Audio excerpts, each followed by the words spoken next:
C'est vrai que Disney+, c'est vraiment une arnaque. Maintenant que The Mandalorian est terminé, il faut attendre des mois avant d'avoir du nouveau contenu intéressant.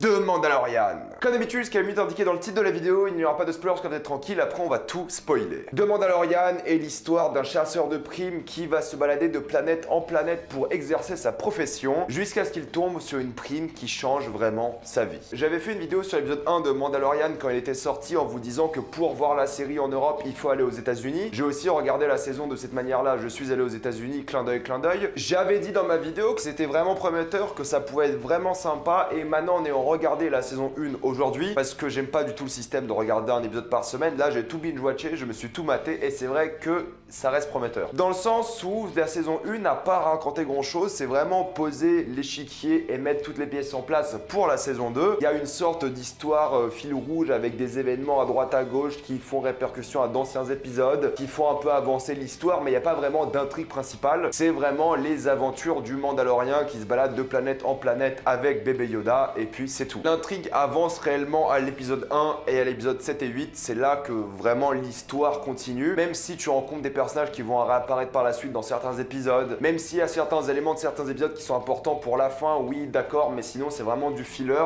c'est vraiment les aventures du Mandalorien d'une planète à une autre plus qu'autre chose et ça va déranger beaucoup de personnes je pense. Ça peut être vraiment dérangeant parce que du coup c'est un format épisodique presque anthologique, tu peux regarder des épisodes dans le désordre, ça ne changera pas grand chose au final, juste t'as vu un épisode, t'as regardé l'autre, le milieu est vraiment interchangeable. Ce n'est pas parfaitement interchangeable, mais vous n'allez pas être largué sur beaucoup de choses. On dirait vraiment une série anthologique plus qu'une série qui va de A à Z. Donc cet aspect-là, je pense que déjà il va déranger beaucoup de personnes, moi y compris, ça m'a un peu dérangé parce que j'avais l'impression de perdre un peu mon temps des fois. On en parlera un peu en spoiler, mais par exemple l'épisode 6, pour moi c'est une perte de temps qui n'a servi à rien, c'était vraiment le pire épisode à mes yeux. Je détestais tous les personnages de cet épisode-là, j'étais complètement sorti du truc parce qu'il y avait Bill Burr, un comédien qui joue dedans, qui joue pas très bien, il y avait des Twi'lek que j'ai détesté, bref c'est un épisode que moi j'ai absolument détesté. Il y avait quelques moments sympas mais vraiment il était long et chiant, j'ai détesté de A à Z. Et d'autres sont sympathiques mais voilà, c'est pas une série qui est impressionnante niveau scénario, c'est pas l'écriture des dialogues qui est incroyable, c'est du Star Wars un peu kitsch, un peu ringard, c'est un peu un retour aux sources, ça c'est vrai, mais ça veut pas dire que le dialogue est bien écrit, ça veut pas dire que le scénario est surprenant, absolument pas, c'est extrêmement prévisible, encore une fois c'est du Star Wars, mais c'est aussi le point positif, c'est que pour une série qui fait du Star Wars, ça fait bien du Star Wars, c'est vraiment un retour aux sources, c'est du Star Wars avec un dialogue qui est pas ouf, c'est du Star Wars avec une histoire vraiment prévisible, c'est du Star Wars qui parle d'héroïsme, de courage, de compassion, donc oui vous allez retrouver tout ça, c'est une ambiance beaucoup plus western avec vraiment cet aventurier qui va aller de planète en planète comme un cowboy solitaire, qui doit en même temps protéger un enfant et devenir sa figure paternelle, c'est vraiment tout ça de Mandalorian et c'est dur d'en parler parce qu'il n'y a rien à dire au final. Il y aura plus de choses à raconter en spoiler, c'est évident, mais là c'est vrai que les décors sont vraiment bien faits, tu vois la patte Star Wars, les décors sont un peu sales, j'aime beaucoup les studios qu'ils ont construits, même si des fois c'est un peu répétitif dans les décors, tu passes beaucoup d'épisodes sur une seule planète quand même, sur deux planètes on va dire, et certains décors font un peu faux. Majoritairement j'ai trouvé ça plutôt réussi, tu vois que Disney ils ont mis beaucoup d'argent dans la série, c'est évident. Après les effets spéciaux, pareil, je trouve qu'au début de la saison 1 c'est pas excellent, mais au fur et à mesure de la saison c'est des effets spéciaux comme dans un film Star Wars, ça fait beaucoup penser à Rogue One dans l'esthétique parce qu'il n'y a pas de Jedi,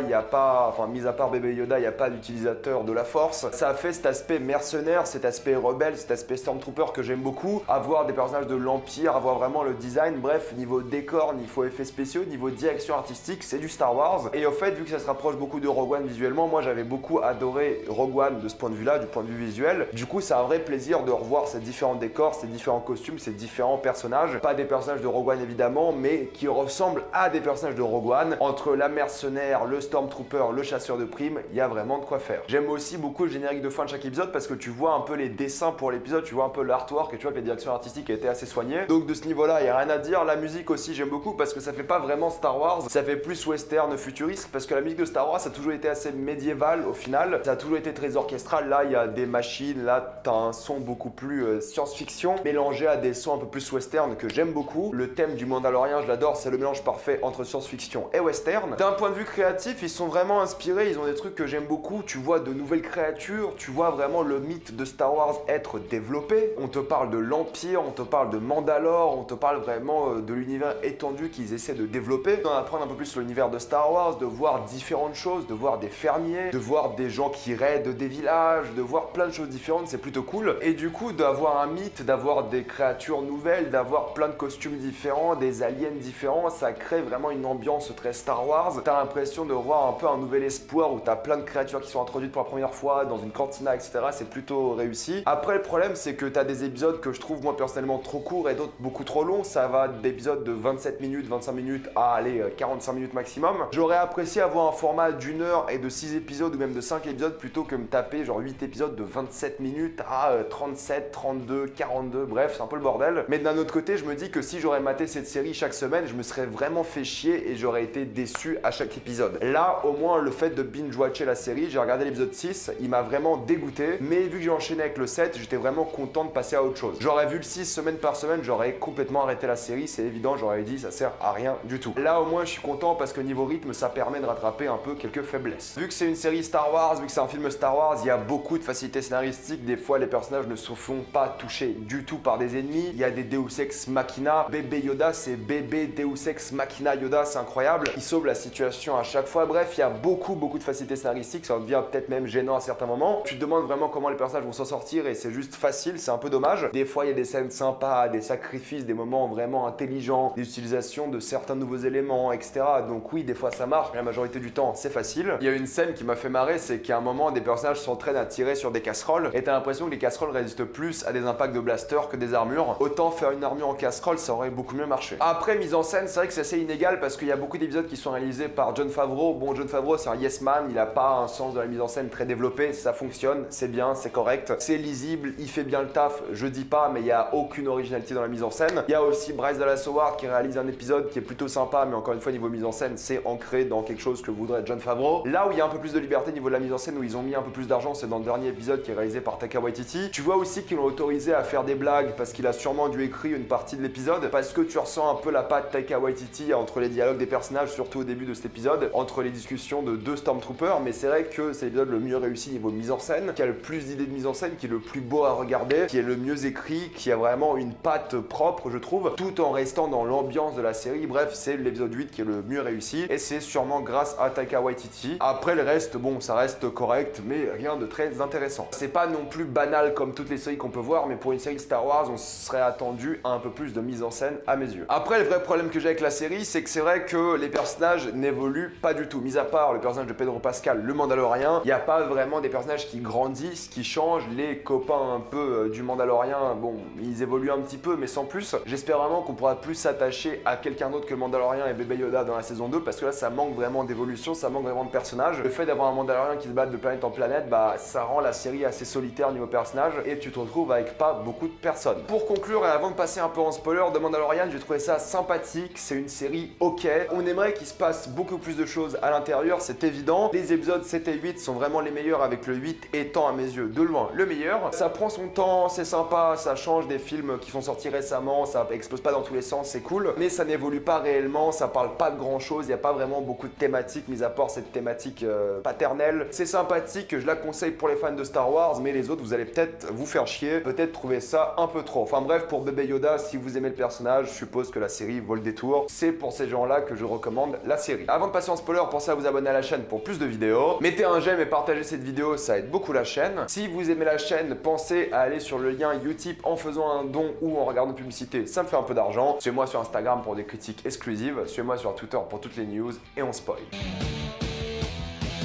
Rapidement, épisode par épisode, et l'épisode 1, j'en ai parlé dans ma vidéo, je vais pas revenir là-dessus. L'épisode 2, je l'ai trouvé vraiment nul, il a servi à rien avec le Mandalorien qui est face à cette créature. Au moins, ça introduit le personnage de Quill, pourquoi pas, mais sinon je trouvais que c'était une perte de temps totale. Oui, ça introduit la force de bébé Yoda, mais bon, c'est un épisode que je trouvais nul, pas intéressant, chiant. L'épisode 3, j'ai vraiment apprécié parce que c'était vraiment le début de la relation entre le Mandalorien et bébé Yoda. La scène d'action à la fin était plutôt bien foutue. C'est un épisode qui était plutôt réussi, mais tu voyais vraiment qu'à partir de là, ils allaient passer sur autre chose. Au moins, moins t'avais le personnage d'Apollo Creed qui était réintroduit un peu plus, avec un petit peu de développement de personnage, mais lui son développement il arrivera à la fin. L'épisode 4 sur la planète des fermiers, j'ai trouvé ça vraiment sympa, c'était un bon délire, c'était vraiment kiffant, ça montrait vraiment la vie qu'aurait pu avoir le Mandalorien s'il n'était pas Mandalorien. Ça sert juste à montrer l'alternative de cet homme, parce qu'un jour s'il veut tout arrêter, en théorie il peut. L'épisode 5 j'ai trouvé vraiment mal joué, ça joue un peu sur la nostalgie de Tatooine, etc. Bon, pourquoi pas, mais le mec qui joue dans l'épisode 5 j'ai trouvé vraiment mauvais, et le retournement de situation en mode il va tuer le Mandalorien alors qu'il est claqué au sol, personne pensait que ce mec aurait pu être une vraie menace pour le Mandalorien. L'épisode 6 j'en ai parlé dans la partie non spoiler, bon j'ai bien aimé la fin avec le récepteur et qui détruisent vraiment ces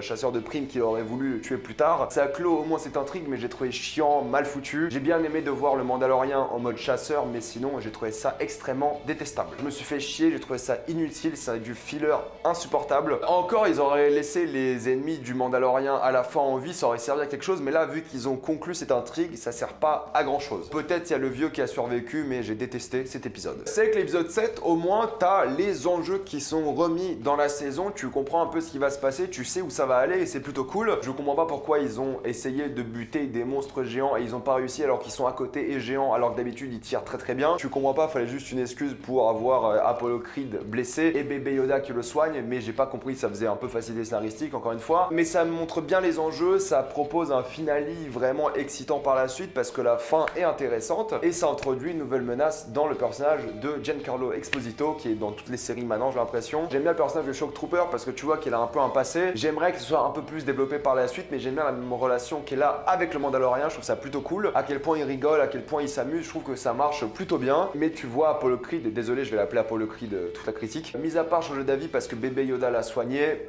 il n'a pas vraiment de développement de personnage. Je dirais même un lâche à certains moments, il est pas très intéressant. J'espère qu'il aura plus de développement de personnage par la suite ou alors qu'on n'en parle plus jamais. C'est dingue parce que les personnages les plus attachants dans cette série n'étaient pas la Shock Trooper ni le personnage d'Apollo Creed, c'était IG-11 parce qu'il est sympa, parce qu'il a la voix de Taika Waititi, parce qu'il veut protéger le bébé Yoda, parce qu'il se sacrifie pour sauver tout le monde. Bref, c'est un bon personnage qui a pour le coup du développement de personnage parce qu'avant c'était une machine qui tuait et maintenant ça a été reprogrammé pour être une infirmière, donc oui, là ça fonctionne. Et il a le droit à la scène la plus touchante de la saison 1 où il enlève le masque du Mandalorien et on voit pour la première fois Pedro Pascal. C'est une belle scène qui sert à quelque chose au moins dans l'histoire et c'est plutôt cool, mais c'est vrai qu'on en demandait un peu plus. Assez triste pour la mort de Quill, je pensais qu'il allait survivre, je pensais qu'on allait avoir des vraies funérailles, mais même pas. Tu vois juste le Mandalorien poser son casque et puis c'est tout. J'étais assez étonné de la facilité à laquelle on l'a tué sans jamais le revoir. C'était cool aussi de revoir les Death Troopers, ça faisait penser à Rogue One et j'ai hâte de voir vraiment un combat entre le Mandalorien et du coup le méchant Gideon. C'est vraiment une saison qui pose les bases pour la suite plus qu'autre chose. Il a enfin son jetpack, l'autre il a une épée, il y aura un combat stylé. Il doit retrouver le peuple de bébé Yoda, il a une mission, pourquoi pas. C'est la saison de l'introduction, c'est la série qui va se lancer en saison 2. Je suis un peu blasé parce que j'ai l'impression d'avoir regardé beaucoup trop de vides pour ce que c'était et j'ai juste envie de voir la saison 2. J'ai pas hâte, mais j'ai juste envie et j'espère en tout cas que ça va parler de quelque chose d'important et qu'il y aura un arc narratif de A à Z, il n'y a pas ce fil rouge un peu chiant. Je veux plus d'épisodes anthologiques, mais vu comment la saison 2 se prépare, je suppose qu'ils vont aller de planète en planète pour voir si les bébés Yoda habitent là. Enfin bref, je trouve ça un peu dommage. Du moins j'espère qu'ils vont pas faire ça comme ça. Donc personnellement j'ai plus grand chose à dire à propos de cette série, ça se regarde, c'est sympa, mais bon c'est assez oubliable. Mettez-moi dans les commentaires ce que vous avez pensé de la série, avez-vous adoré, détesté dans les commentaires. Pensez à vous abonner à la chaîne pour plus de vidéos. Mettez un j'aime et partagez cette vidéo, ça aide beaucoup la chaîne. Si vous aimez la chaîne, pensez à utiliser le lien Utip ou pour faire un don ou pour regarder une publicité, ça me fait un peu d'argent. Suivez-moi sur Instagram pour des critiques exclusives, suivez-moi sur Twitter pour toutes les news et salut à tous.